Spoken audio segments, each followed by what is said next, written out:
যে এলাকার বিল্ডিং, এই বিল্ডিং নাম হচ্ছে হাজার দুয়ারি। হাজার দুয়ারি নাম হওয়ার কারণ হাজারদুয়ারি প্রাসাদে আসল নকল মিলিয়ে টোটাল 1000টা দরজা থাকার জন্য নাম রাখা হয়েছে হাজার দুয়ারি। হাজারদুয়ারির সঙ্গে নবাব সিরাজউদ্দৌলার কোনো সম্পর্ক নেই, কারণ সিরাজউদ্দৌলার মৃত্যুর 72 বছর পর হাজারদুয়ারি প্রাসাদ নির্মাণ করেছেন মির্জাফরের পঞ্চম পুরুষ নবাব নাজিম হুমায়ুন জা। উনি কিন্তু মির্জাফরের বংশধর, মানে মির্জাফরের 5th জেনারেশন হাজারদুয়ারি বিল্ডিং এর প্রতিষ্ঠাতা। 1829 9 আগস্ট বিল্ডিংটা কাজ শুরু হয়। 1837 সালে বিল্ডিংটা কাজ কমপ্লিট হয়। এর দীর্ঘ তৈরি করতে সময় লেগেছিল 8 বছর। তৈরি করে তখনকার দিনে খরচা ছিল 16.5 লক্ষ মুদ্রা। মুদ্রা কত অর্থ হচ্ছে হয় স্বর্ণ মুদ্রা অথবা রূপ মুদ্রা, যে কোনো মুদ্রা খরচ সেখানে 16.5 লক্ষ। টোটাল বিল্ডিংটা দাঁড়িয়ে আছে 12 বিঘা জমির উপরে। হাজারদুয়ারির নিচ থেকে মাথার উচ্চতা হাইটটা 80 ফুট। হাজারদুয়ারি প্রাসাদে কোনো নবাব বা কোনো বেগমরা বসবাস করতেন না বা থাকতেন না। হাজারদুয়ারি প্রাসাদ ছিল নবাবী আমলে রাজ দরবার, বিচার সভা, 3টে রাজ্যের বিচার করাতো, অফিসের কাজ করাতো। কোন কোন রাজ্য? বাংলা, বিহার, উড়িষ্যা। হাজারদুয়ারি একটা ফেরেস্তা বসে অফিসিয়ালি কাজ করা হতো। দোতলায় বসে দরবার, বিচার সভা, 3 তলাতে বিল্ডিংতে থাকবার গেস্ট হাউস। কোনো নবাব বা কোনো বেগম এখানে বসবাস করতেন না।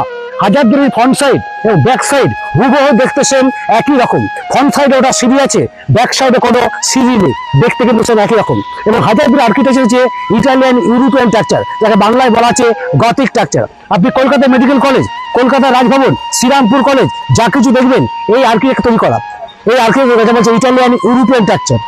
সাদা বাড়ি, এই বাড়িটির নাম উর্দু ভাষায় বলা হয় ইমাম বাড়া, আমরা বাংলা ভাষায় বলে থাকি ইমাম বাড়ি। ইমাম বাড়া জিনিসটা হচ্ছে মুসলমান ভাইদের ধর্মীয় স্থান বা ধর্মীয় জায়গা। এই বাড়িটাকে ওপেন করায় খোলা হয় শুধুমাত্র বছরে 10টা দিন, মহরম অকেশনে। সেই মহরমের 10টা দিন হিন্দু মুসলমান সকল জাতি সকল ধর্মের লোককে ইমাম বাড়ি ঢুকতে দেওয়া হয়। ইমাম বাড়ার ভিতরে রাখা আছে ইমাম হোসেনের পাথরের উপরে পায়ের ছাপ, হাতের ছাপ এবং হাসান হোসেনের ইসলামিক ধর্মীয় আলাম পাঞ্জা তাজিয়া। যে সকল জিনিসগুলো সামনে রেখে শিয়া মুসলিমরা মহরমের 10 শিয়া মুসলিমরা মহরমে শোক পালন করে, শোক মাতম করে। কেউ চাকু দিয়ে বুক কাটেন, কেউ পিঠ কাটেন। ইমামবাড়া তৈরি হয়েছিল 1847 সালে নবাবী আমলে। ইমামবাড়া তৈরি তখনকার দিনে খরচা ছিল 7 লক্ষ টাকা। এশিয়া মহাদেশের মধ্যে যতগুলো ইমামবাড়া আছে, চওড়ায় সবচেয়ে বড় ইমামবাড়া মুর্শিদাবাদের ইমামবাড়া। এর চওড়ায় 260 মিটার। আর এই যে মাঠে সাদা মসজিদ, এটা কোনো প্রকার মসজিদ নয়, পবিত্র স্থান, নাম হচ্ছে মদিনা। হিন্দু ধর্মশাস্ত্রে তীর্থকথায় গয়া কাছে বৃন্দাবন, ইসলাম শাস্ত্রে মুসলমানরা যারা মক্কা হজ করতে, তখনকার দিনে যে সকল গরিব দুঃখী মানুষ টাকার অভাবে সময় যেতে পারত মক্কা হজ করতে, তারা হজের পূর্ণ কাজটা এখানে এসে করতেন। এটা সিরাজউদ্দৌলার একমাত্র স্মৃতি, নাম হচ্ছে মদিনা। এই ঘরটির মাঝখানে রাখা আছে পবিত্র মক্কার মাটি। এইটিও সে খোলায় মহরমের 10টা দিন। ঠিক লক্ষ্য করতে আগে আসুন, মদিনার সামনে একটা শুয়ে রাখা দেখতে পাচ্ছি কালো কামান। দেখতে কালো কামানটি, ওই যে বিশাল কামান। কামানটির নামটা হয়তো শুনলে আপনার অবাক লাগবে বা অদ্ভুত লাগবে। এই কামানের নাম হচ্ছে বাচ্চা বালি কামান। কেউ বলছে বাচ্চা বালি, আবার কেউ বলছে বাচ্চা বলি। এই কামানের ইতিহাস বলছে এই কামানটি নবাবী আমলে একবার 1800 বারুদ গেঁদে ওটাকে আগুন দিয়ে একবারই বাস্ট করা হয়েছিল।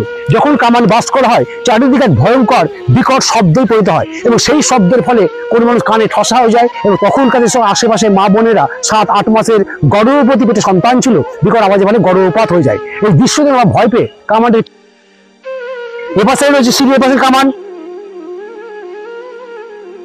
হাজারদুয়ারি এপাশে একটা কামান দেখতে পাচ্ছি, ওপাশে একটা কামান দেখতে পাচ্ছি, সিঁড়ি দুটো কামান রয়েছে। এই কামানের নাম হচ্ছে গাদা কামান বা সেলামিত। নবাবী আমলে হাজারদুয়ারি দেশে নামি দামি কোনো লোক আসলে পারে কামানে গলা ভরে উপরমুখী বাস করে ওরা তাদের সম্মান জানাতো বা ওয়েলকাম জানাতো। এই একটা হচ্ছে সেলামিত, আর ওই পাশে সেলামিত, এর নাম হচ্ছে সেলামিত। আর হাজারদুয়ারি টোটাল উঠবার ধাপ রয়েছে 37-37টা। হাজারদুয়ারির ফ্রন্ট সাইড ব্যাক সাইড হুবহু একই দেখতে। ফ্রন্ট সাইডে এই সিঁড়ি রয়েছে, ব্যাক সাইডে কোনো সিঁড়ি নেই, দেখতে সেম একই রকম।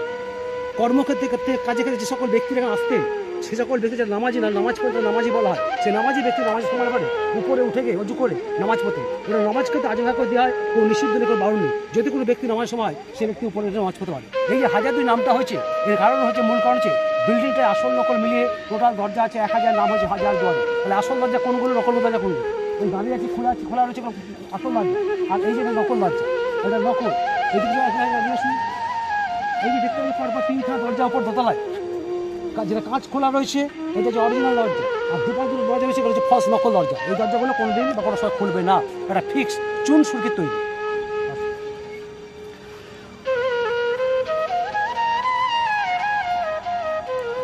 জানলা দিয়ে উপরে ওঠা, সিঁড়ি দিয়ে উঠবেন না, সোজা অস্ত চলবে। অস্ত বলে গেলে শেষ হবে সেখানে সেই সিঁড়ি উপরে ওপরটা ঘুরবে, ভিতরে এসি চলছে, শরীরটা একটু আরাম পাবে। আপনি দেখে বেরিয়ে শুরু করছে।